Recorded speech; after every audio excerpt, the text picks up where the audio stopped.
Hello everyone, welcome to Neso school. हमने पिछले lecture में chapter 1 the rise of nationalism in Europe के exercises को सॉल्व करना शुरू किया था। पिछले पार्ट में हमने राइट इन ब्रीफ सेक्शन के अंदर दिए गए 5 क्वेश्चंस को सॉल्व किया था और आज के इस पार्ट में हम डिस्कस सेक्शन में दिए गए रिमेनिंग 5 क्वेश्चंस के आंसर्स को डिस्कस करेंगे। तो हमारे आज के इस लेक्चर का नाम है the rise of nationalism in Europe exercises part 2। तो देख लेते हैं इस लेक्चर के टॉपिक्स। जैसे मैंने आप सभी को बताया, हमारे इस लेक्चर का एक ही टॉपिक होने वाला है जिसका नाम है the rise of nationalism in Europe exercises, जहां पर हम आपके चैप्टर में दिए गए डिस्कस सेक्शन के अंदर इन 5 ही क्वेश्चंस के आंसर्स को देखेंगे। जैसे कि मैंने आपको पिछले लेक्चर में बताया था, ये 5 ही questions long answer type questions हैं। तो चलिए बिना किसी देरी के शुरू करते हैं और देख लेते हैं सबसे पहला क्वेश्चन, मतलब क्वेश्चन नंबर 1। यहाँ पर लिखा है, explain what is meant by the 1848 revolution of the liberals. What were the political, social and economic ideas supported by the liberals. तो जैसा कि आप देख सकते हैं, इस क्वेश्चन में 2 पार्ट्स हैं।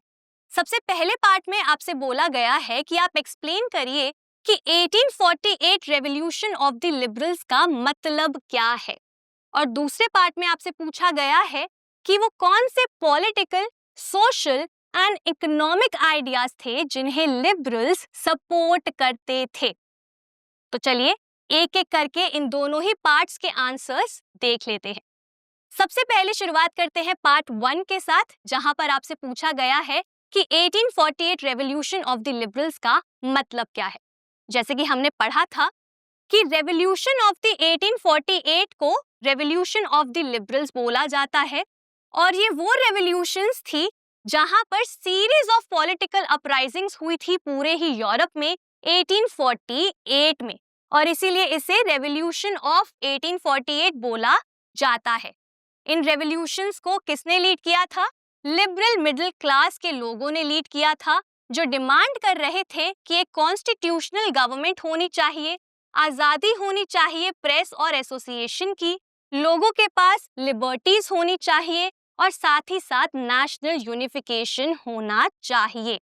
जर्मनी, इटली और फ्रांस जैसे रीजन्स में, जो उस समय कंट्रीज नहीं थी लेकिन आज के समय में ये कंट्रीज हैं, तो जर्मनी, इटली और फ्रांस जैसी कंट्रीज में लिबरल्स चाहते थे कि ऑटोक्रेटिक रूल को खत्म कर दिया जाए, मतलब कि राजा द्वारा जो राज किया जा रहा है, एब्सोल्यूट मोनार्की है, उसे खत्म कर दिया जाए और गवर्नमेंट्स को एस्टैब्लिश किया जाए जो कि बेस्ड होंगी लिबर्टी, इक्वालिटी एंड फ्रेटर्निटी के आइडियाज के ऊपर।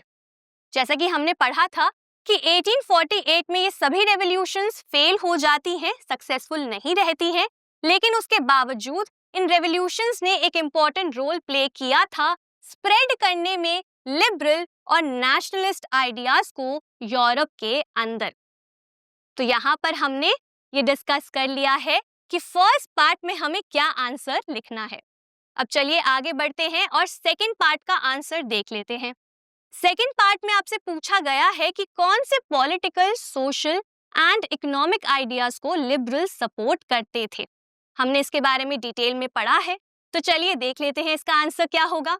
मैंने यहाँ पे लिखा है कि पॉलिटिकल आइडियाज में लिबरल्स सपोर्ट करते थे idea of a government by consent को, मतलब यहाँ पे लिबरल्स का ये मानना था कि सरकार लोगों की मर्जी द्वारा ही बननी चाहिए, तो उस आइडिया को यहाँ पर वो सपोर्ट करते हैं। साथ ही साथ वो डिमांड करते हैं कि ऑटोक्रेटिक रूल खत्म हो जाना चाहिए, साथ ही साथ क्लरिकल प्रिविलेजेस भी खत्म हो जाने चाहिए। फिर वो कहते हैं कि एक कॉन्स्टिट्यूशन को क्रिएट करना चाहिए जो इंश्योर करेगा इंडिविजुअल राइट्स को और एस्टैब्लिश करेगा एक पार्लियामेंट्री फॉर्म ऑफ गवर्नमेंट को। तो इन पॉलिटिकल आइडियाज को यहाँ पर लिबरल्स सपोर्ट करते हैं। उसके बाद बात करते हैं सोशल आइडियाज की। तो सोशल आइडियाज में लिबरल्स कहते हैं कि इक्वालिटी बिफोर द लॉ होना चाहिए, मतलब कानून के सामने सब लोग इक्वल ही होने चाहिए। साथ ही साथ वो बात करते हैं अबॉलिशन ऑफ सोशल डिस्क्रिमिनेशन की बेस्ड ऑन बर्थ, मतलब वो क्या कहते हैं कि जो भी सोशल डिस्क्रिमिनेशन है, जो भी सामाजिक भेदभाव होता है जन्म के आधार पर, वो सभी भेदभाव को खत्म कर देना चाहिए, अबॉलिश कर देना चाहिए। फिर वो कहते हैं कि इंडिविजुअल फ्रीडम के आइडिया को और सोशल जस्टिस के आइडिया को प्रमोट करना चाहिए सोसाइटी के अंदर। और वो ऐसा क्यों कहते हैं? क्योंकि वो अपोज करते हैं, वो खिलाफ होते हैं उन सभी प्रिविलेजेस के जो कि एरिस्टोक्रेसी और चर्च के मेंबर्स एंजॉय करते हैं। अब इसके बाद आगे बढ़ते हैं इकोनॉमिक आइडियाज की तरफ। इकोनॉमिक आइडियाज में लिबरल्स का ये कहना था कि प्रोटेक्शन होना चाहिए प्राइवेट प्रॉपर्टी का और साथ ही साथ आज़ादी होनी चाहिए मार्केट्स में, ताकि न्यू बिजनेसेस अच्छे तरीके से ऑपरेट कर सके और ट्रेड आसानी से हो सके। साथ ही साथ यहाँ पर वो कहते हैं कि स्टेट इम्पोज्ड रिस्ट्रिक्शंस को भी खत्म कर देना चाहिए, रिमूव कर देना चाहिए, ताकि आसानी से मूवमेंट हो सके गुड्स का एंड कैपिटल का। तो यहाँ पर इन political, social and economic ideas को लिबरल्स ने सपोर्ट किया था 1848 में। तो इसी के साथ हमारा पहला क्वेश्चन यहीं पर खत्म होता है। अब चलिए आगे बढ़ते हैं सेकंड क्वेश्चन की तरफ। यहाँ पे लिखा है, choose 3 examples to show the contribution of culture to the growth of nationalism in Europe. तो यहाँ पर आपसे बोला गया है कि आप कोई भी 3 एग्जाम्पल्स को चुनिए, ये दर्शाने के लिए, ये शो करने के लिए कि क्या कंट्रीब्यूशन रहा है कल्चर का नेशनलिज्म की ग्रोथ में इन यूरोप। तो यहाँ पर आप कोई भी 3 एग्जाम्पल्स का यूज कर सकते हैं, ये दिखाने के लिए, प्रूव करने के लिए कि कल्चर ने कंट्रीब्यूट किया था यूरोप के नेशनलिज्म के ग्रोथ में। आप सभी को याद होगा, हमने रोमांटिसिज्म के लेक्चर में इसके बारे में पढ़ा था। हमने समझा था कि किस तरीके से कल्चरल नेशनलिज्म हुआ था, एक कल्चरल मूवमेंट हुआ था जिसके थ्रू कल्चर ने कंट्रीब्यूट किया था नेशनलिज्म के आइडिया को स्प्रेड करने में इन यूरोप। तो यहाँ पर हम वही लिख कर आएंगे। तो देख लेते हैं मैंने यहाँ पे क्या आंसर लिखा है। यहाँ मैंने लिखा है कि कल्चर ने एक इम्पॉर्टेंट रोल प्ले किया था नेशनलिस्ट फीलिंग्स को शेप करने में इन यूरोप।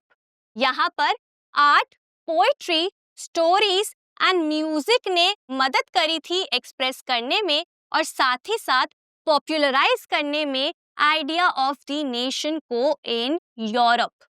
अब इसके आगे हम लिखेंगे 3 एग्जाम्पल्स के बारे में। सबसे पहला एग्जाम्पल होगा रोल ऑफ रोमांटिसिज्म। तो यहाँ पर सबसे पहला एग्जाम्पल हम लेंगे रोमांटिसिज्म का। जैसा कि हमने पढ़ा है कि रोमांटिक आर्टिस्ट एंड पोएट्स इस बात पर एम्फसाइज करते थे कि हमें इमोशंस पर, इंट्यूशन पर ध्यान देना चाहिए, शेयर्ड कल्चरल हेरिटेज पे ध्यान देना चाहिए और रीजन और साइंस पर इतना ध्यान हमें नहीं देना चाहिए। क्योंकि अगर हमें नेशन क्रिएट करना है तो उसके लिए इमोशंस की जरूरत है, फीलिंग्स की जरूरत है, ना कि साइंस और रीजन की। ठीक है, इसीलिए वो क्या करते हैं, वो कोशिश करते हैं क्रिएट करने की एक कलेक्टिव नेशनल आइडेंटिटी जो कि कॉमन कल्चरल पास्ट पर बेस्ड होगी, जिसकी मदद से लोगों को ये एहसास होगा कि वो सब एक ही कम्युनिटी का हिस्सा है, क्योंकि उन सबका कल्चर कॉमन है, उन सबका कल्चरल पास्ट कॉमन है और उसी के आधार पर फिर एक नेशनल आइडेंटिटी क्रिएट होगी लोगों की और एक नेशन का क्रिएशन होगा।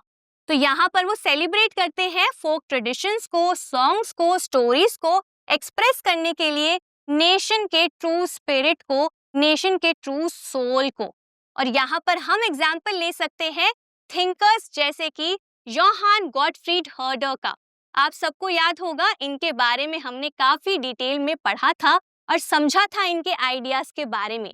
तो ये क्या कहते थे, ये कहते थे कि जो ट्रू स्पिरिट है नेशन का, जो ट्रू स्पिरिट है जर्मन नेशन का, वो दास फोक में मिल सकता है, यानी कि कॉमन लोगों के बीच में मिल सकता है।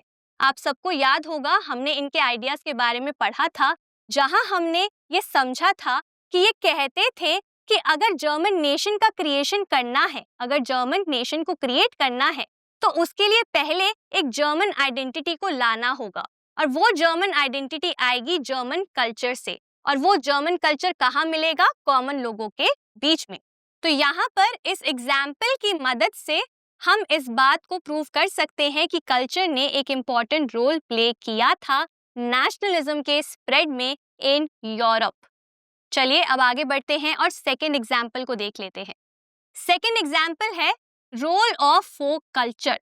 तो फोक कल्चर की मदद से भी हम ये देख सकते हैं कि कैसे कल्चर ने एक इम्पॉर्टेंट रोल यहाँ पे निभाया है। यहाँ पर folk songs, poetry and dances को कलेक्ट किया गया था, रिकॉर्ड किया गया था और फिर सेलिब्रेट किया गया था ताकि दोबारा जिंदा करा जा सके नेशन के स्पिरिट को और स्ट्रेंथन किया जा सके नेशनल यूनिटी को। और इसकी मदद से क्या हुआ था? इसकी मदद से लोगों को ये रियलाइजेशन हुई थी कि उन सबका एक शेयर्ड कल्चरल रूट है, वो सभी एक दूसरे से जुड़े हुए हैं, जिसके वजह से उनके अंदर सेंस ऑफ बिलोंगिंगनेस आई अपने प्रति, एक दूसरे के प्रति और अपने नेशन के प्रति। ठीक है, तो यहाँ पर लोगों को एहसास हुआ इस बात का फोक कल्चर की ही मदद से। इसका एग्जाम्पल हम देख सकते हैं पोलैंड की मदद से।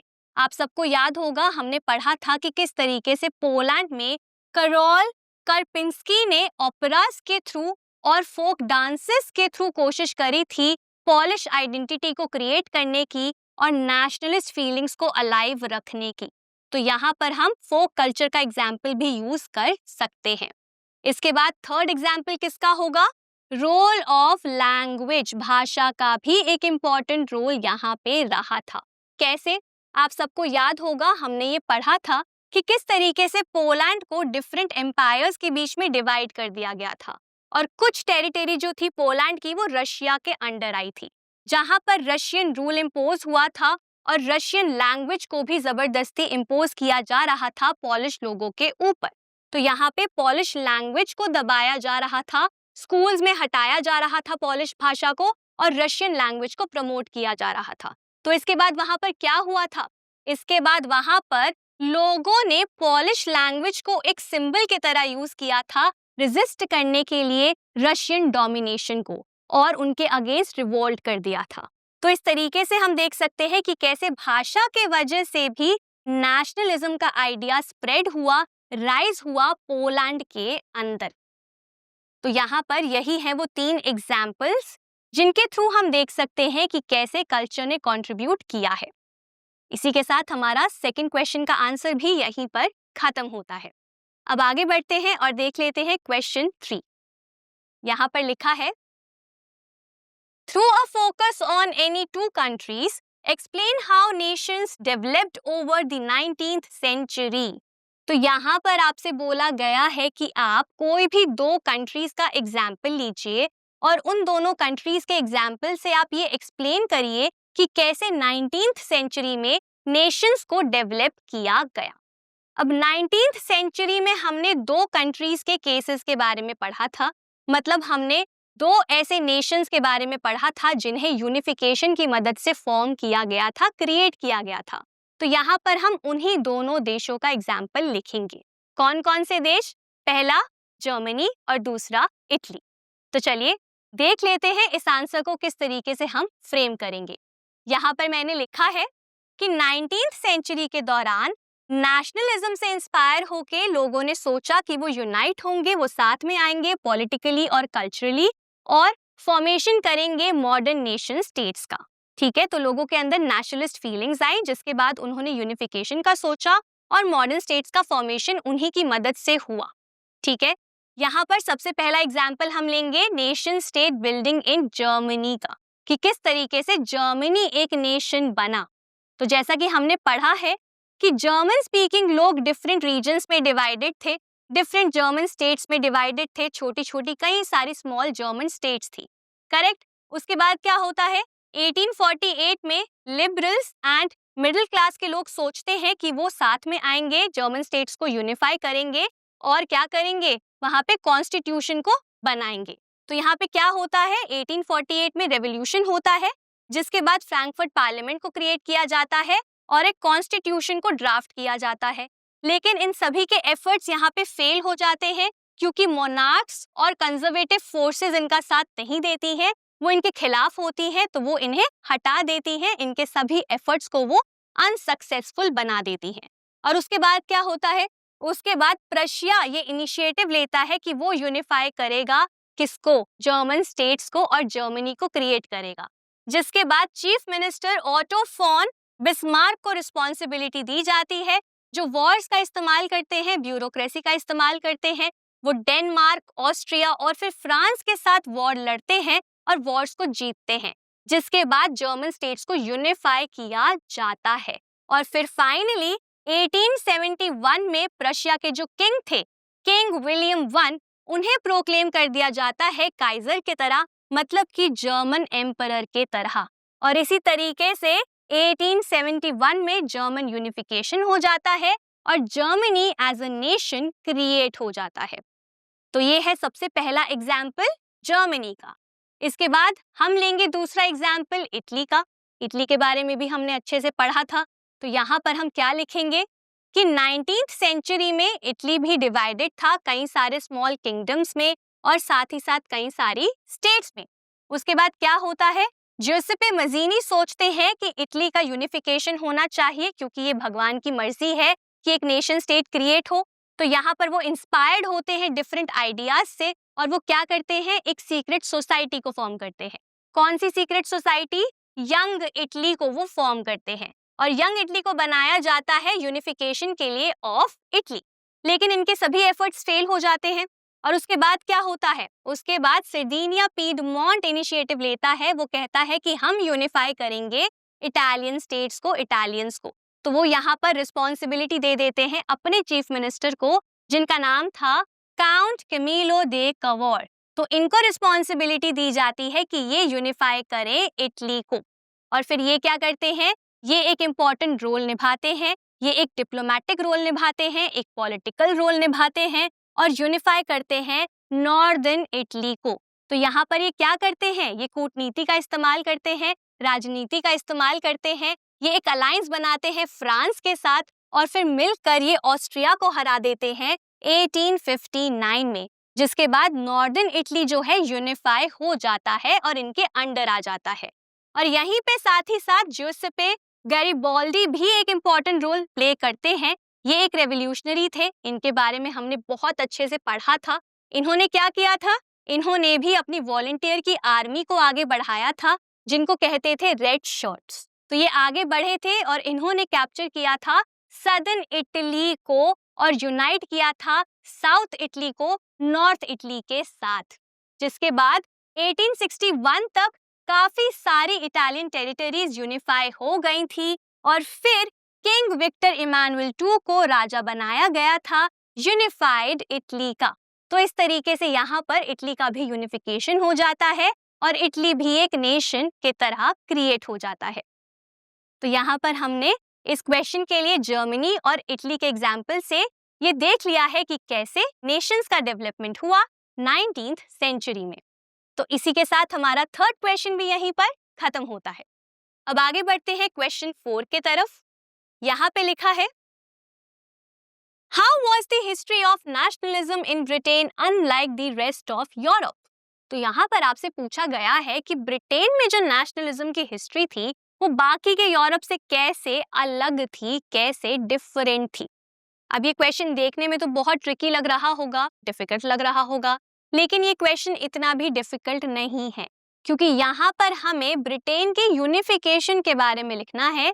ये लिखना है कि कैसे ब्रिटेन का क्रिएशन हुआ एक नेशन के तरह। तो चलिए देख लेते हैं मैंने यहाँ पर कैसे आंसर लिखा है। मैंने यहाँ पर लिखा है कि ब्रिटेन का जो फॉर्मेशन हुआ था नेशन के तरह वो एक long process of political and cultural unification का नतीजा था और इस यूनिफिकेशन को लीड किया था इंग्लिश ने, यानी कि इंग्लैंड ने। जैसे कि हमने पढ़ा है कि 18th सेंचुरी से पहले कोई भी ब्रिटिश नेशन एग्जिस्ट नहीं करता था। क्या था उस समय? ब्रिटिश आइल्स हुआ करती थी, आज भी ब्रिटिश आइल्स हैं, ठीक है, जिनके अंदर डिफरेंट ग्रुप्स रहते थे उस समय, English, Welsh, Scots and Irish. फिर धीरे धीरे वक्त के साथ क्या होता है, इंग्लैंड का ग्रोथ होता है, इंग्लैंड की पावर बढ़ती है, उनका वेल्थ बढ़ता है, जिसके वजह से वो बहुत ज्यादा पावरफुल बन जाते हैं और अब वो इजीली डोमिनेट कर पाते हैं बाकी के रीजन्स को। और वहीं से शुरुआत हो जाती है पॉलिटिकल यूनिफिकेशन की। लेकिन यहाँ पे जर्मनी और इटली के तरह यूनिफिकेशन के लिए कोई भी वॉर्स नहीं होती हैं, कोई भी रेवोल्यूशनरी स्ट्रगल्स नहीं किए जाते हैं। यहाँ पे एक डिफरेंट प्रोसेस फॉलो किया जाता है। यहाँ पे पॉलिटिकली यूनिफाई किया जाता है सभी रीजन्स को और ब्रिटेन को फॉर्म किया जाता है। जैसे कि हमने पढ़ा था कि किस तरीके से यूनिफिकेशन का प्रोसेस शुरू होता है जब एक्ट ऑफ यूनियन को साइन किया जाता है 1707 में इंग्लैंड एंड स्कॉटलैंड के बीच में, जिसके बाद फॉर्मेशन हो जाता है United kingdom of great Britain का, और उसके बाद सप्रेस किया जाता है स्कॉटिश कल्चर को, स्कॉटिश आइडेंटिटी को, और साथ ही साथ इंग्लिश लॉज, इंग्लिश लैंग्वेज और इंग्लिश इंस्टीट्यूशंस को डोमिनेंट बना दिया जाता है, और इसी के आधार पर फिर ब्रिटिश आइडेंटिटी को भी क्रिएट किया जाता है। उसके बाद क्या होता है, 1801 में आयरलैंड को जबरदस्ती शामिल किया जाता है यूनाइटेड किंगडम में, और फिर फॉर्मेशन हो जाता है ब्रिटेन का, यूनाइटेड किंगडम का। अब जब एक बार यूनिफिकेशन हो जाता है तो उसके बाद ब्रिटिश आइडेंटिटी को क्रिएट करने के लिए, लोगों के बीच में यूनिटी को क्रिएट करने के लिए न्यू सिंबल्स का इस्तेमाल किया जाता है। सिंबल्स जैसे कि न्यू फ्लैग जिसका नाम था यूनियन जैक, नेशनल एंथम जिसका नाम था God save the king, and English language. तो ये 3 सिंबल्स का यहाँ पे यूज किया जाता है, इन सिंबल्स को प्रमोट किया जाता है सेंस ऑफ यूनिटी को स्ट्रेंथन करने के लिए। लेकिन इन सिंबल्स के बावजूद यहाँ पर जो यूनिटी रहती है वो डोमिनेंस पर ही बेस्ड होती है। मतलब यहाँ पर यूनिटी तो आ जाती है, लेकिन यूनिटी में सप्रेस किया जाता है, सबऑर्डिनेट किया जाता है, बाकी के कल्चर्स को दबाया जाता है, बाकी के कल्चर्स को। और इसी वजह से कहते हैं कि जो हिस्ट्री है नेशनलिज्म की ब्रिटेन में वो डिफरेंट है बाकी के यूरोप से। तो ये एक स्ट्रेंज केस है यूनिफिकेशन का, क्रिएशन ऑफ अ नेशन का। तो इसी के साथ हमारा 4th क्वेश्चन भी यहीं पर खत्म होता है। अब आगे बढ़ते हैं 5th एंड लास्ट क्वेश्चन के तरफ। यहाँ पे लिखा है, Why did nationalist tensions emerge in the Balkans? यहाँ पर आपसे सीधा सीधा पूछा गया है कि बॉल्कन्स रीजन में क्यों कॉन्फ्लिक्ट्स हुए, बॉल्कन रीजन्स में क्यों नेशनलिस्ट टेंशंस इमर्ज हुए। तो चलिए देख लेते हैं इसका आंसर क्या होगा। मैंने यहाँ पर लिखा है कि जो नेशनलिस्ट टेंशंस थे बॉल्कन रीजन में वो इमर्ज हुए थे 19th सेंचुरी में 2 मेन कारणों की वजह से। सबसे पहला कारण था weakening of the Ottoman empire, Ottoman empire का कमजोर पड़ना, और दूसरा मेन कारण था rise of nationalist ideas in Europe, और इन्हीं के वजह से यहाँ पे टेंशंस इमर्ज होती हैं।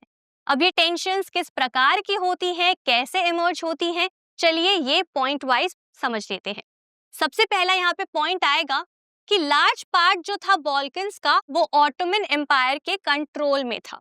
ठीक है, अब यहाँ पर ये जो एम्पायर था वो धीरे धीरे कमजोर पड़ रहा था, जिसके वजह से वो मॉडर्नाइजेशन लाने की कोशिश कर रहा था और रिफॉर्म्स को, चेंजेस को इंट्रोड्यूस करने की कोशिश कर रहा था। लेकिन ऑटोमन एम्पायर के ये सभी एफर्ट्स फेल हो जाते हैं, अनसक्सेसफुल रह जाते हैं, असफल हो जाते हैं। जिसके बाद धीरे धीरे क्या होता है, यूरोपियन नेशनलिस्ट जो हैं वो यहाँ पर अपने आप को आजाद कराने के लिए स्ट्रगल्स की शुरुआत कर देते हैं, और धीरे धीरे यूरोपियन नेशनैलिटीज यहाँ पर इंडिपेंडेंस डिक्लेयर कर देती है 1 by 1, और इसी के वजह से यहाँ पे टेंशंस का इमर्जेंस हो जाता है। इसके बाद दूसरा पॉइंट यहाँ पर क्या आएगा कि जो रोमांटिक नेशनलिज्म का आइडिया था वो अब धीरे धीरे स्प्रेड हो रहा था लोगों के बीच में, ऑटोमन एम्पायर के अंदर, पूरे ही बॉल्कन रीजन में। ठीक है, अब लोग क्या कर रहे थे, वो रोमांटिक नेशनलिज्म से इंस्पायर हो रहे थे, और अब वो हिस्ट्री का, कल्चर का और लैंग्वेज का इस्तेमाल कर रहे थे अपनी नेशनल आइडेंटिटी को क्रिएट करने के लिए, नेशन को क्रिएट करने के लिए। और इसीलिए ये दूसरा रीजन बन जाता है जिसके वजह से यहाँ पर टेंशंस का इमर्जेंस हुआ। थर्ड रीजन क्या था, जो स्लाविक नेशनैलिटीज थी जैसे कि सर्ब्स, ग्रीक्स, बल्गेरियंस, अल्बेनियंस एंड रोमानियंस, ये सब क्या करते हैं, ये सब स्ट्रगल कर रहे होते हैं अपनी आइडेंटिटी के लिए, और ये एक दूसरे से अब जल रहे होते हैं और चाहते हैं कि इनको ज्यादा टेरिटरी मिले सामने वाले के कंपैरिजन में, और इसीलिए अब ये आपस में ही लड़ने लग जाते हैं, इन्हीं के बीच में कॉन्फ्लिक्ट शुरू हो जाते हैं, जिसके बारे में हमने अपने लेक्चर में अच्छे से समझा था। तो यहाँ पर क्या होता है, ये आपस में ही लड़ने लग जाते हैं जेलिसी के वजह से, और इसी के कारण बाल्कन रीजन जो है वो एक ऐसा एरिया बन जाता है जहां पर कई सारे कॉन्फ्लिक्ट्स की शुरुआत हो जाती है। अब उसके बाद क्या होता है, उसके बाद ये एरिया और भी ज्यादा इंटेंस कॉन्फ्लिक्ट का एरिया बन जाता है, क्योंकि अब यूरोपियन पावर्स जैसे कि Russia, Germany, England and Austria Hungary भी यहाँ पर शामिल हो जाती हैं। क्यों शामिल हो जाती हैं? अपने कंट्रोल को बढ़ाने के लिए, टेरिटरी को बढ़ाने के लिए, बाल्कन रीजन पर कंट्रोल हासिल करने के लिए। तो जब ये शामिल होती है तो उसके बाद क्या होता है, कॉन्फ्लिक्ट्स और भी ज्यादा बढ़ जाते हैं और विश्व युद्ध तक हो जाता है। ठीक है, तो ये सभी राइवलरीज जो इस रीजन में चल रही होती हैं बाल्कन स्टेट्स के बीच में, मेजर यूरोपियन पावर्स के बीच में, इसी के वजह से यहाँ पर सिचुएशन अनस्टेबल हो जाती है और धीरे धीरे बाल्कन रीजन जो है वो सेंटर बन जाता है ऑफ नेशनलिस्ट टेंशन। तो यहाँ पर यही वो 5 रीजंस हैं जिनके वजह से इस पूरे ही रीजन में बहुत ज्यादा कॉन्फ्लिक्ट्स होते हैं और टेंशंस का राइज हो जाता है। तो इसी के साथ हमारा 5th क्वेश्चन भी यहीं पर खत्म होता है और हमारे पांचों ही क्वेश्चन आज के इस लेक्चर के यहीं पे खत्म हो जाते हैं। तो हमारा आज का टॉपिक जिसका नाम था the rise of nationalism in Europe exercises यहीं पर खत्म होता है। तो इसी के साथ हमने सारे ही क्वेश्चंस यहाँ पर अच्छे से सॉल्व कर लिए हैं एंड आई होप आप सभी के लिए इन क्वेश्चंस के आंसर्स को समझना बहुत आसान रहा होगा, क्योंकि हमने इन सभी टॉपिक्स के बारे में अच्छे से डिटेल में अपने लेक्चर्स में पढ़ा है। तो इसी के साथ हमारा चैप्टर 1 यहीं पर कंप्लीट होता है, यहीं पर खत्म होता है। तो आज के लिए बस इतना ही। अब मैं मिलूंगी आपसे अगले लेक्चर में एक नए और इंटरेस्टिंग टॉपिक के साथ। Thank you.